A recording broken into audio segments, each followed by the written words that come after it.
दिल्ली के 3 मंदिरों पर बुलडोजर एक्शन से जुड़ा हुआ मामला है। सुप्रीम कोर्ट ने याचिकाकर्ता को हाई कोर्ट जाने को कहा है।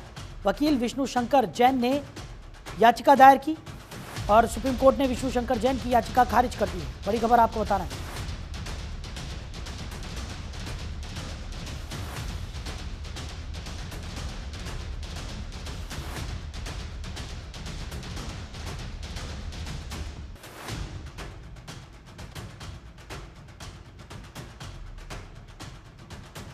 तो 3 मंदिरों पर बुलडोजर एक्शन का यह पूरा मामला है। सुप्रीम कोर्ट ने याचिकाकर्ता को हाई कोर्ट जाने को कहा है। बड़ी खबर आपको बता रहे हैं। तो वकील विष्णु शंकर जैन ने याचिका दायर की, कोर्ट ने इस याचिका को खारिज कर दिया है। बड़ी खबर आपको बता रहे हैं। तो सुप्रीम कोर्ट ने विष्णु शंकर जैन की याचिका को खारिज कर दिया है। सुप्रीम कोर्ट ने याचिकाकर्ता को हाई कोर्ट जाने को कहा है। तो 3 मंदिरों पर बुलडोजर एक्शन का यह पूरा मामला है। बड़ी खबर आपको बता रहे हैं।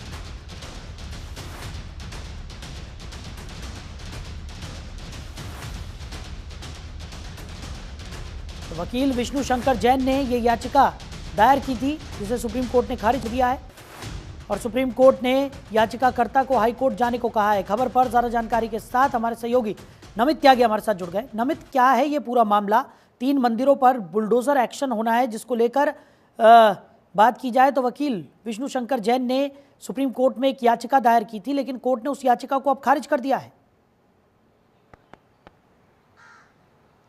देखिए, बिल्कुल हाईकोर्ट के आदेशानुसार कल देर रात जो पड़पड़गंज विधानसभा है उसके मयूर विहार फेज 2 के इलाके के 3 मंदिरों पर डीडीए के द्वारा एक नोटिस चस्पा किया गया था। उस नोटिस में लिखा था कि ये इलीगल कंस्ट्रक्शन है। ये जो डीडीए के अंडर में जो ग्रीन बेल्ट का एरिया आता है, उस ग्रीन बेल्ट के अंडर में 3 मंदिर बने हुए हैं। ऐसे में उनके ऊपर कार्रवाई की जाएगी। जो नोटिस चस्पा किया गया था कल देर रात 9 बजे ये नोटिस चस्पा किया गया था और उसमें लिखा गया था कि सुबह 4 बजे तक जो ये मंदिर है इनके ऊपर कार्रवाई की जाएगी डीडीए के द्वारा। उसके बाद हमने देखा कि सुबह 3 से 3:30 बजे के बीच में जो डीडीए की पूरी टीम है वो उन मंदिरों के पास पर पहुंचती है कार्रवाई करने के लिए, लेकिन वहां पर अचानक से काफी ज्यादा जो इलाके के लोग हैं वो इकट्ठा हो जाते हैं और उसके बाद वहां पर काफी हंगामा होता है। इलाके के लोग डीडीए की कार्रवाई का विरोध करते हैं। मौजूदा जो वहां पर स्थानीय विधायक है पड़पड़गंज के बीजेपी के रविंद्र नेगी, वो भी मौके पर पहुंचते हैं और उसके बाद जो रविंद्र नेगी की तरफ से बयान आया, उन्होंने कहा कि मैंने खुद मुख्यमंत्री रेखा गुप्ता से बातचीत की, दिल्ली के एलजी विनय कुमार सक्सेना ने बात की और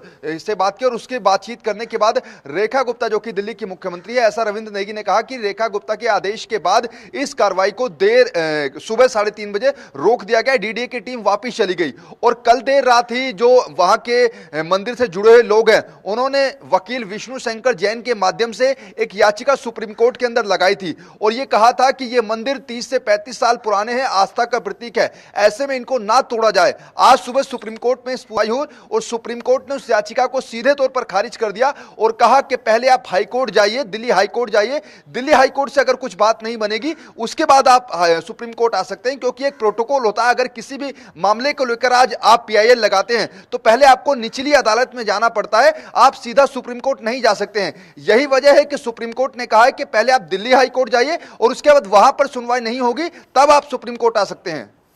बिल्कुल नमित, लेकिन कहीं ना कहीं अब ये मामला जो है वो तेजी से गर्माता हुआ यहाँ पर नजर आएगा, क्योंकि आस्था से जुड़ा हुआ ये पूरा मामला है और जिस तरीके से, क्योंकि डीडीए वाले जब कार्रवाई करने के लिए पहुंचे तो वहां पर भारी संख्या में लोग मौजूद रहे। तस्वीरों में लगातार हम अपने दर्शकों को दिखा रहे हैं कि किस तरीके से लोगों ने इस कार्रवाई का विरोध भी किया। हालांकि अभी फिलहाल के लिए कार्रवाई को रोक दिया गया है, लेकिन अब डीडीए के कर्मचारियों का क्या कुछ कहना है इस पूरे मामले को लेकर? देखिए, हालांकि जैसा हमने पहले बताया कि कल देर रात जो नोटिस वहां पर चस्पा किए गए थे उसके मुताबिक तो आज सुबह 4 बजे का ही वक्त दिया।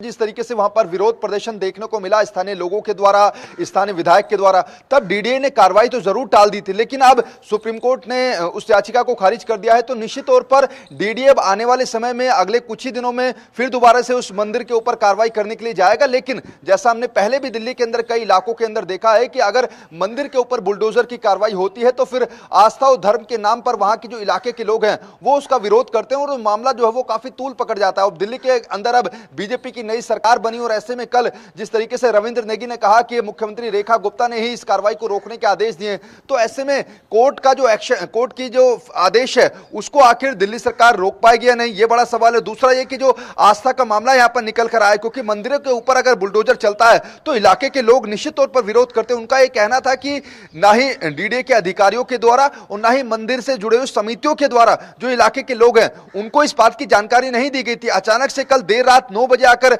नोटिस चस्पा कर दिया जाता है और ये कह दिया जाता है कि सुबह 4 बजे तक मंदिरों के ऊपर बुलडोजर चल जाएगा। तो ये मामला अब सुप्रीम कोर्ट ने जो याचिका खारिज की है, अब ये मामला तूल पकड़ेगा, क्योंकि डीडीए जो है वो फिर दोबारा से मंदिरों के ऊपर बुलडोजर चलाने के लिए जाएगा।